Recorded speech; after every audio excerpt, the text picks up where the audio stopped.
generator वाला operator के ना चाल सुहाला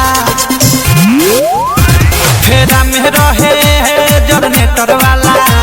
ऑपरेटर के ना चाल सुहाला मुँह कर ताटे पाउच दूगो पी के बोले बाबा रे ढोली के सिके बोले बाबा रे ढोली के सिके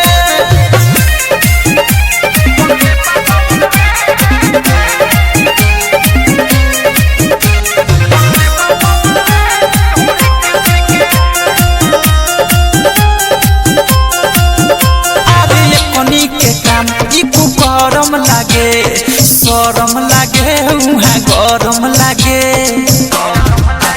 होई फोकस जे फोकस ढेर पड़ जाई रे जर जाई रे तो जर जाई रे देह बाटे डीजल मना डीजल लागे छीके बोले बाबा रे ढोली के सिके बोले बाबा रे ढोली के सिके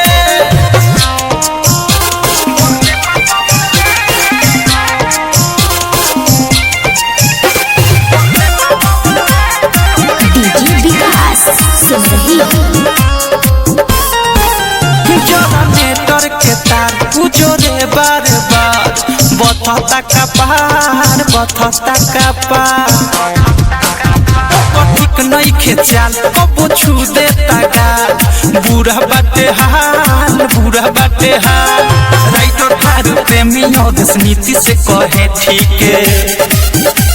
बोले